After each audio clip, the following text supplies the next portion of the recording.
Hello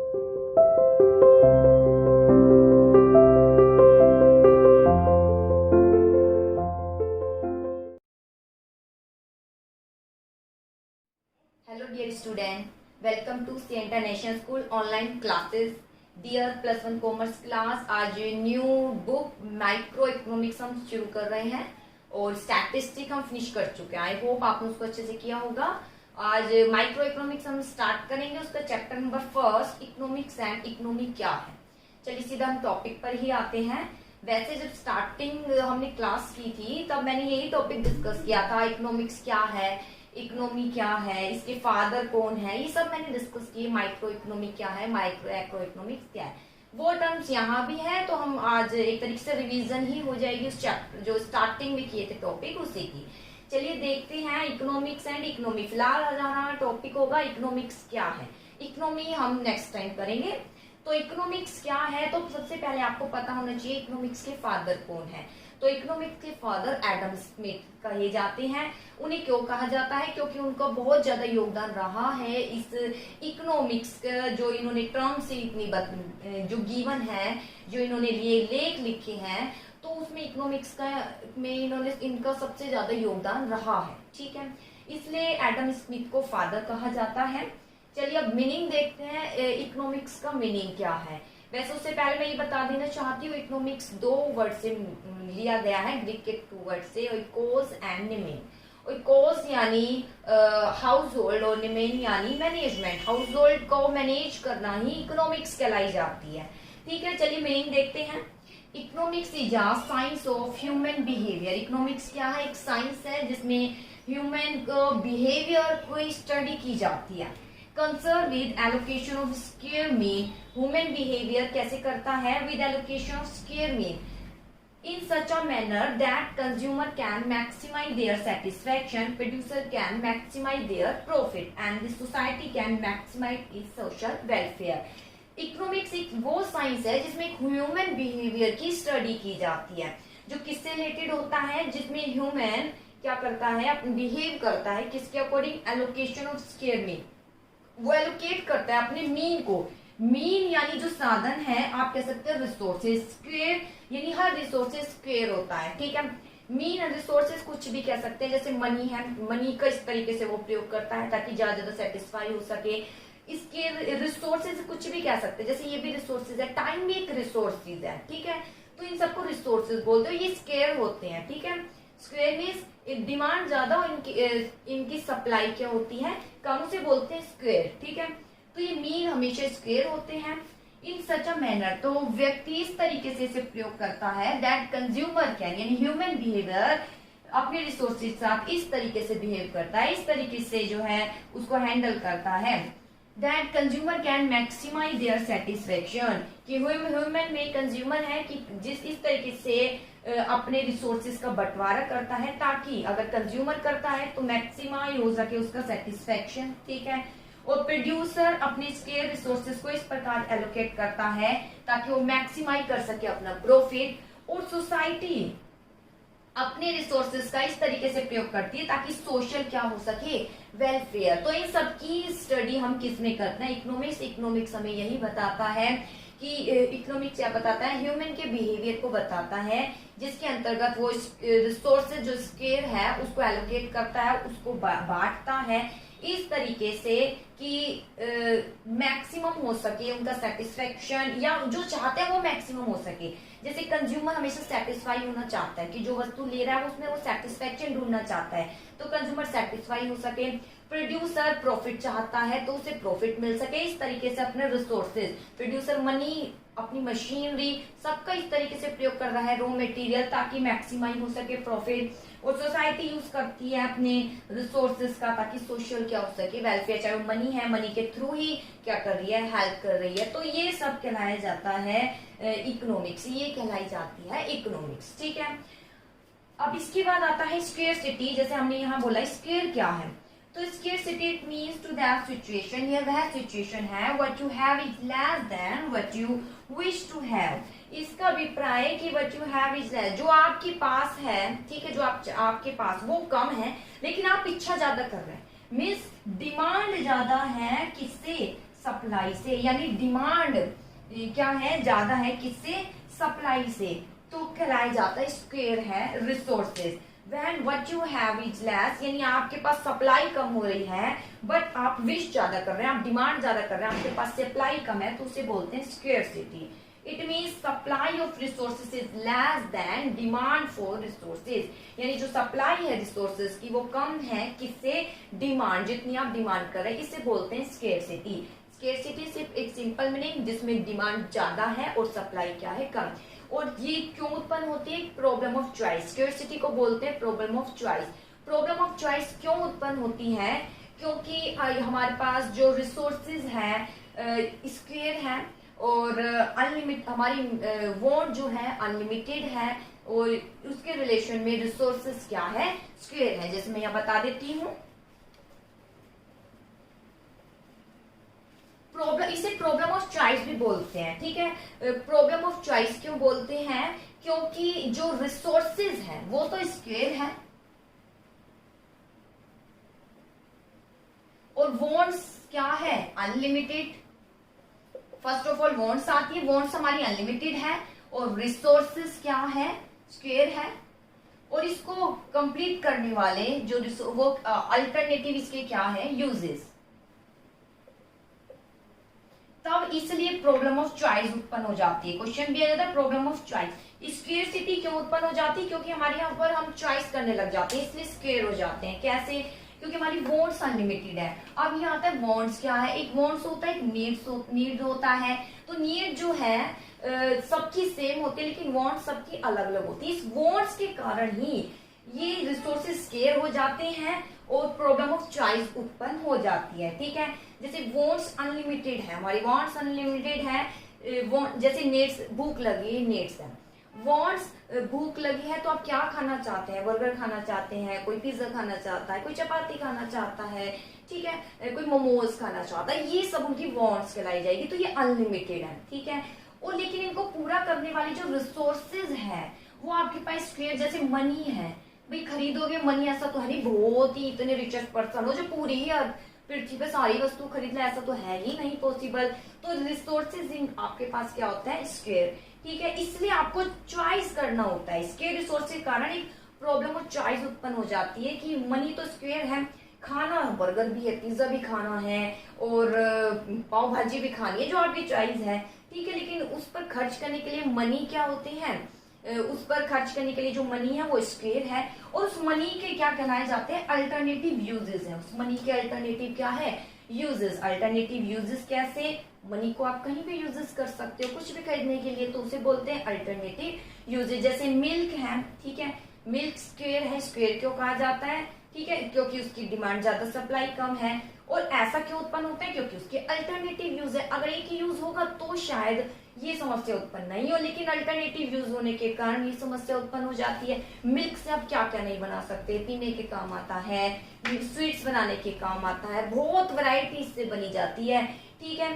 तो alternative ये कहा जाते हैं यूजेस। तो इन सब क्या ये प्रॉब्लम है, इकोनॉमिक्स की प्रॉब्लम, इसे इकोनॉमिक्स की प्रॉब्लम भी कहा जाता है। हम सबकी स्टडी करेंगे, ये इकोनॉमिक्स की प्रॉब्लम कही जाती है और ये यहीं पर शुरुआत हो जाती है प्रॉब्लम ऑफ चॉइस, ठीक है।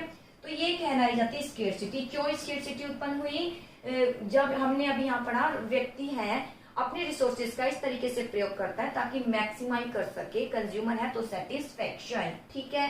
तो यही इसकी प्रॉब्लम भी है कि सेटिस्फाई कैसे करें मैक्सिमम, ये इसकी क्या बन जाती है, प्रॉब्लम भी बन जाती है, ठीक है। अब स्केर्सिटी मैंने बता ही दिया है, चॉइस आपको बता दिया है। इसके बाद देखिए टॉपिक माइक्रो मैक्रो इकोनॉमिक्स क्या है, ठीक है। चॉइस की और मैं बता देती हूँ, choice refer to process of selection है। क्या सिलेक्शन है, वैसे इजीली आपको पता होगा, विभिन्न अवेलेबल आपके पास रिसोर्स, विभिन्न अवेलेबल आइटम है, उसमें से किसी एक को चूज करना, वो अप्लाई जाती है चॉइस। रिसोर्सेज, क्योंकि ये क्यों उत्पन्न होती है, भाई चुनाव क्यों करना पड़ता है, क्योंकि रिसोर्सेज तो स्क्वेयर है और अल्टरनेटिव इसके क्या है, यूजेस है, इसलिए प्रॉब्लम ऑफ चॉइस मैं बता चुकी हूँ। इसके बाद बेटा टॉपिक आता है माइक्रो एंड मैक्रो इकोनॉमिक्स क्या है। तो देखिए micro and macro economics,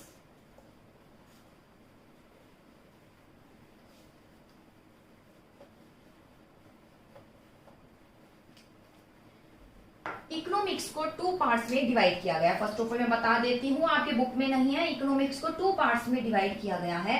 first of all micro economics, second है मैक्रो इकोनॉमिक्स। अब माइक्रो इकोनॉमिक्स, ठीक है, इकोनॉमिक्स के फादर कौन कहे जाते हैं? एडम स्मिथ, ठीक है, इकोनॉमिक्स के फादर कहे जाते हैं।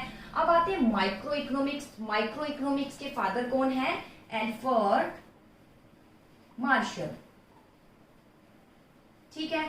मैक्रो इकोनॉमिक्स के भी फादर है। मैक्रो इकोनॉमिक्स के फादर कौन है? मैक्रो इकोनॉमिक्स के फादर रैगनर फ्रिश, ठीक है। तो ये कहे जाते हैं मैक्रो इकोनॉमिक्स के, ठीक है। तो इकोनॉमिक्स को 2 पार्ट्स में, सॉरी, इकोनॉमिक्स के जो फादर है वो है एडम स्मिथ। इकोनॉमिक्स के फादर कौन है? Adam Smith. इकोनॉमिक्स को 2 पार्ट्स में जो डिवाइड किया गया है, 2 पार्ट्स में जिसने डिवाइड किया है वो कौन है? रैगनर फ्रिश, ठीक है। इकोनॉमिक्स के फादर एडम स्मिथ है। इकोनॉमिक्स को 2 पार्ट्स में किसने डिवाइड किया है, उसका क्रेडिट किसको जाता है? रैगनर फ्रिश को जाता है, ठीक है, रैगनर फ्रिश। इसके बाद आता है, इसने 2 पार्ट्स में इसको डिवाइड किया है माइक्रो और मैक्रो में। माइक्रो पर भी जिसको फादर जिसके कहा जाता है, माइक्रो के मॉडर्न फादर कौन है?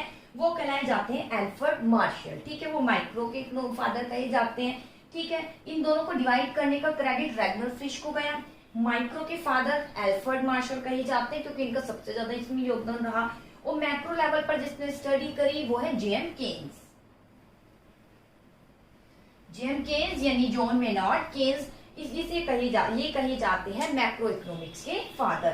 तो इकोनॉमिक्स के बारे में आपको पता होना चाहिए। इकोनॉमिक्स के फादर एडम स्मिथ, 2 पार्ट्स में डिवाइड किया रैगनर फ्रिश ने, और इसको 2 पार्ट्स में माइक्रो मैक्रो में डिवाइड किया गया है। माइक्रो के फादर एल्फ्रेड मार्शल है एंड मैक्रो के जेएम केन्स है। अब आता है माइक्रो किस वर्ड से लिया गया है? जब इकोनॉमिक्स ग्रीक वर्ड से लिया गया है तो माइक्रो भी तो ग्रीक वर्ड से लिया गया है। माइक्रोस से लिया गया है। माइक्रोस मीन्स होता है स्मॉल, यानी स्मॉल लेवल पर स्टडी करना, वो कहलाया जाता है माइक्रो इकोनॉमिक्स। अब आता है मैक्रोस। मैक्रो किससे लिया गया है? ग्रीक वर्ड के मैक्रोस से लिया गया है, जिसका मीनिंग है लार्ज, यानी मैक्रो में हम लार्ज लेवल पर स्टडी करते हैं। जैसे माइक्रो में हम पढ़ रहे हैं एक इंडिविजुअल डिमांड के बारे में स्टडी कर रहे हैं, इंडिविजुअल जो है या फर्म है या डिमांड है उसके बारे में स्टडी कर रहे हैं, तो माइक्रो। यहाँ पर हम total firm as a economy as a whole, यानी पूरी ही इकोनॉमी के बारे में, एग्रीगेट के बारे में अध्ययन कर रहे हैं, तो वो कहलाया जाएगा मैक्रो इकोनॉमिक्स। आई होप ये टॉपिक क्लियर हुआ होगा। अब इसकी मैं मीनिंग बता देती हूँ। माइक्रो बता ही दिया है, जिसमें स्मॉल लेवल पर स्टडी की जाती है, यानी इंडिविजुअल प्रोड्यूसर की स्टडी है, कंज्यूमर की स्टडी है, इन सब की स्टडी की जाती है। जैसे देखिए माइक्रो को जो है इसका ओरिजिन ग्रीक वर्ड से लिया गया है, जिसका ग्रीक वर्ड के माइक्रोस से लिया गया, जिसका मीनिंग है स्मॉल, मैं बता चुकी हूँ। ये स्टडी करता है एंड इकोनॉमिक यूनिट, एक यूनिट की, यानी जैसे डिमांड, एक इंडिविजुअल कितनी डिमांड करता है इसकी स्टडी करता है, ठीक है। ये एक ग्रुप ले लिया उसकी स्टडी करता है, जैसे कंज्यूमर का ही ग्रुप ले लिया उसकी स्टडी करता है, ठीक है। ये कहलाया जाता है माइक्रो इकोनॉमिक्स। अब आता है मैक्रो इकोनॉमिक्स, यहाँ बता ही दिया है, ये जो है मैक्रो से लिया गया है, ठीक है। इसमें जो एक्टिविटी होती है वो पूरी ही अर्थव्यवस्था से रिलेटेड होती है। जैसे ये स्टडी करता है all goods and services in the economy, ठीक है। जैसे कि ये सारे गुड्स एंड सर्विसेज जो इकोनॉमी में बनते हैं, सारे गुड्स एंड सर्विसेज, उसकी क्या करता है स्टडी? कौन? Macro economics. तो मैक्रो इकोनॉमिक्स डील करता है नेशनल इनकम, सबके बारे में हम डिस्कस करेंगे, यानी जीडीपी हमारा कैसा है, ठीक है, और कितना टोटल एम्प्लॉयमेंट का स्तर क्या है, वो आप +2 में स्टडी करेंगे, ठीक है। वैसे ये दोनों ही माइक्रो मैक्रो +2 में ही थी, लेकिन लास्ट ईयर से ही ऐसा हुआ है कि +1 में आई है, ठीक है। जनरल प्राइस लेवल यानी इन्फ्लेशन डिफ्लेशन, ये सब हम किस में स्टडी करेंगे? मैक्रो इकोनॉमिक्स में। तो यहाँ हम माइक्रो इकोनॉमिक्स पढ़ेंगे। अब आता है अंतर, बताइए माइक्रो एंड मैक्रो इकोनॉमिक्स में क्या अंतर है। तो देखिए माइक्रो एंड मैक्रो इकोनॉमिक्स में क्या डिफरेंस है। First of all micro economics, first difference आप मीनिंग से ही लेंगे, माइक्रो एंड मैक्रो। सबसे पहले आप ले सकते हैं ग्रीक वर्ड से, किस ग्रीक वर्ड के माइक्रोस से लिया गया है, ये मैक्रोस से लिया गया है। इसका मीनिंग है स्मॉल, इसका मीनिंग है लार्ज। ठीक है, फिर सेकंड कुछ भी जितना आपको आता है वो आप इसके डिफरेंस में लिख सकते हैं। ठीक है, जैसे इसके अंतर्गत एग्जाम्पल किसकी स्टडी की जाती है, एन इंडिविजुअल यूनिट की स्टडी की जाती है, और इसमें एग्रीगेट किया जाता है। ठीक है, एग्रीगेट का अध्ययन किया जाता है। एग्रीगेट डिमांड क्या है और एग्रीगेट सप्लाई, यहाँ एग्रीगेट नहीं आता, एन आता है। ठीक है, इसकी स्टडी की जाती है। ये स्मॉल लेवल पर होता है, ये लार्ज लेवल पर होता है। ठीक है, ये कहलाई जाती है माइक्रो और मैक्रो। इसके अलावा देखिए यहाँ शायद डिफरेंस आपको थोड़ा सा टफ लगेगा क्योंकि अभी आप स्टार्ट कर रहे हैं, एक तरीके से न्यू ही बुक है आपके लिए। स्टैटिस्टिक में ये कि आप थोड़ा पढ़ चुके हैं, मैथ्स का टॉपिक था वो पढ़ चुके हैं। ठीक है, ये थोड़ी बुक न्यू लगेगी, थोड़ी सी हार्ड लगेगी। जैसे जैसे आप आगे चलेंगे सब इजी लगेगा टॉपिक आपको। ठीक है, तो घबराइएगा मत। माइक्रो इकोनॉमिक्स में स्टडी की जाती है किस रिलेटेड, रिलेशनशिप एंड इंडिविजुअल। मैं बता चुकी हूँ इंडिविजुअल का अध्ययन किया जाता है। मैक्रो में as a economy, as a whole पूरी ही इकोनॉमी का क्या किया जाता है, अध्ययन किया जाता है। पूरी इकोनॉमी के आधार पर स्टडी की जाती है। यहाँ पर एक इंडिविजुअल स्टडी की जाती है, ये कहलाया जाता है माइक्रो, स्मॉल लेवल पर। Study of micro assume that macro variable, जो माइक्रो में स्टडी की जाती है वो मैक्रो में नहीं की जाती। ठीक, जहां माइक्रो में जो स्टडी है, ठीक है, उस स्टडी में मैक्रो का कोई पार्ट नहीं है। जहां मैक्रो में स्टडी आप कर रहे हो तो उसमें माइक्रो का कोई पार्ट नहीं किया जाता है।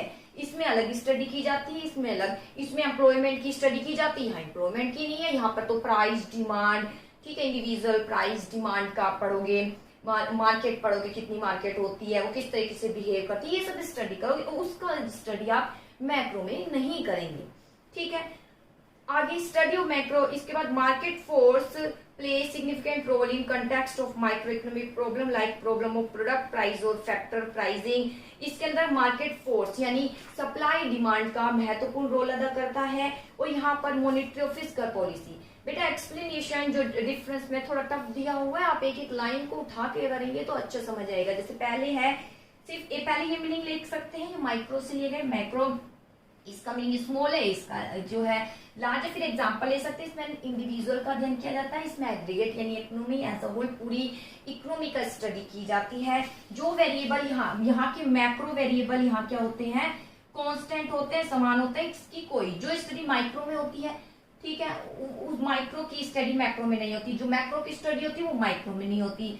ठीक है, तो यहाँ माइक्रो वेरिएबल क्या होते हैं, कांस्टेंट होते हैं, समान होते हैं। ठीक है, ये माइक्रो मैक्रो जो वेरिएबल है ये सब क्या कहलाए जाते हैं, कांस्टेंट होते हैं। या आउटपुट, एम्प्लॉयमेंट, इसकी स्टडी की जाती है। लेकिन यहाँ पर प्राइस डिमांड आप लेसन देखेंगे, मार्केट, इसके बारे में स्टडी आप करेंगे। ठीक है, इसके बाद यहाँ पर डिमांड, सप्लाई, मार्केट फोर्स का अध्ययन किया जाता है। मार्केट फोर्स, डिमांड, सप्लाई, इसका अध्ययन किया जाता है। या जनरल प्राइस लेवल आप कह सकते हैं। इन्फ्लेशन क्या है पूरी अर्थव्यवस्था में, डिफ्लेशन, मंदी काल और तेजी काल, ये कैसे किस तरीके से चल रहे हैं और किस तरीके से मॉनिटरी पॉलिसी और फिस्कल पॉलिसी लागू की जा रही है। मॉनिटरी पॉलिसी जैसे कि रेट होती है जो कि आरबीआई द्वारा डिटरमाइन की जाती है, ज्यादा इस पर डिस्कस हम बाद में करेंगे। फिस्कल पॉलिसी जो गवर्नमेंट की पॉलिसी कहलाई जाती है, जिसमें गवर्नमेंट इन्फ्लेशन है तो अपने खर्चों को कम कर देती है, डिफ्लेशन है खर्चों को ज्यादा कर देती है। ठीक है, ऐसे ही मॉनिटरी पॉलिसी में आरबीआई है, इन्फ्लेशन है तो सारी रेटों को इंक्रीज कर देती है। रेट क्या है वो आप +2 में पढ़ेंगे। ठीक है, जैसे बैंक में जाते हैं तो इंटरेस्ट आपको ज्यादा मिलता है इन्फ्लेशन के दौरान। ठीक है, मीन्स ज्यादा आपको इंटरेस्ट देना पड़ता है। और डिफ्लेशन में आपको सस्ते रेटों पर आपको लोन मिल जाता है, ये अंतर होता है। तो ये कहलाई जाती है माइक्रो और मैक्रो डिफरेंस क्या है। ठीक है, इसके बाद आता है पॉजिटिव एंड नॉर्मेटिव इकोनॉमिक्स क्या है। ठीक है, लेकिन उससे पहले मैं चाहती हूँ आप इतना ही टॉपिक अच्छे से डिस्कस करें, इसको अच्छे से समझने की कोशिश करें। नेक्स्ट टॉपिक हम नेक्स्ट वीडियो में आपको बताएंगे। यहाँ तक आप अच्छे से कर लीजिए माइक्रो मैक्रो इकोनॉमिक्स क्या है। ठीक है, माइक्रो के फादर कौन है, मैक्रो के प्रॉब्लम ऑफ चॉइस क्या है। ठीक है, और अनलिमिटेड वांट्स सबकी अलग अलग होती है। ठीक है, उसके रिलेशन में जो रिसोर्सेज है वो क्या होते हैं, स्क्वायर होते हैं। उसके अल्टरनेटिव क्या होते हैं, यूजेस होते हैं। ठीक है, तो इसी के आधार पर जो है यही माइक्रो इकोनॉमिक की क्या होती है, प्रॉब्लम। माइक्रो इकोनॉमिक की प्रॉब्लम ही यही है, प्रॉब्लम ऑफ इकोनॉमिक्स है, इकोनॉमिक्स की प्रॉब्लम ही यही है। क्या है, प्रॉब्लम ऑफ चॉइस की, यानी अनलिमिटेड वांट्स है, स्केयर रिसोर्सेज है, अल्टरनेटिव क्या है, यूजेस। तो इतना टॉपिक आप कीजिए, अच्छे से कीजिए, उसके बाद हम नेक्स्ट टॉपिक लेंगे नेक्स्ट वीडियो में। आई होप इतना आप अच्छे से करेंगे। Thank you.